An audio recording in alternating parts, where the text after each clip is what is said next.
அதிர்ஷ்டம் நியூஸுக்கு வரவேற்கிறோம். ஸ்டாலின் தான் சிறந்த முதல்வர். சொன்னது இந்தியாவின் தலை சிறந்த இணையதளம். அது பேரு இந்தியன் ஜெம்ஸ். அவங்க ஸ்டாலினுக்கு விருது கொடுக்கிறாங்க. எதற்காக இந்த விருது? இந்தியாவில தொழில்துறையில, குறிப்பா பொருளாதார வளர்ச்சியில 11.25 இந்த புள்ளிகளைப் பெற்று தமிழகம் முன்னணியில் இருக்கு. இரண்டாவதாக 8.5ல உத்தரப்பிரதேசம் 2ஆம் இடம். மூன்றாவது 8.0 ஆந்திரா இருக்கு. இப்படி இரட்டை இலக்கத்துல பொருளாதார வளர்ச்சியை பெற்ற தமிழ்நாடுதான் இன்னைக்கு தமிழகத்தில் நம்பர் 1. இது மட்டுமல்லாமல் முதலமைச்சருடைய பல திட்டங்கள், காலை உணவுத் திட்டம், பெண்களுக்கு 1000 ரூபாய் கொடுக்கிற திட்டம், விடியல் பயணம், நான் முதல்வன் வீடு தேடி மருத்துவம், இப்படி பல விஷயங்கள்ல இந்தியாவுக்கே ஒரு முன்னுதாரணமாக இருக்கிறார் ஸ்டாலின். அதற்காகத்தான் இந்த விருது.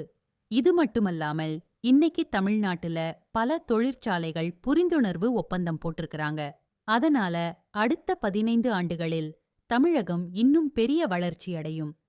அதற்கு காரணம் இதையெல்லாம் முன்னாடியே யோசித்த ஸ்டாலின் தான். போன எடப்பாடி பழனிசாமி ஆட்சியில் பெருசா திட்டங்கள் எதுவும் போடல. ஆனால் ஸ்டாலின் அரசாங்கம் மாபெரும் திட்டங்களை போட்டு எல்லா மக்களும் பலன் கொடுக்கக்கூடிய வகையில் இருக்கிறாங்க அப்படின்னு அந்த கட்டுரை சொல்லுது. இதனாலே டிடமுகே மிகப்பெரிய உற்சாகத்தில் இருக்கு. ஏன்னா UPP, ஆந்திரா இவற்றுக்கெல்லாம் ஒன்றிய அரசு நிறைய பணம் கொடுக்குது. ஆனால் தமிழ்நாட்டுக்கு ஓரவஞ்சனை செய்த போதும் ஸ்டாலின் அவர்கள் இவ்வளவு திறம்பட பண்ணியிருக்கிறாருங்கிறத தங்களுக்கு கிடைச்ச ஒரு மணிமகுடமா அவங்க நினைக்கிறாங்க. இதையே தேர்தல்ல பெரிய அளவுல பிரச்சாரம் பண்ணணுங்கிறது டிமுகவுடைய எண்ணமா இருக்கு. இந்த சம்பந்தமாக ஒன்றிய அரசும் மறுப்பு எதுவும் சொல்ல முடியல. ஏன்னா கடந்த காலங்கள்ல ஒன்றிய அரசை தமிழ்நாடு பாராட்டி இருக்கிறாங்க.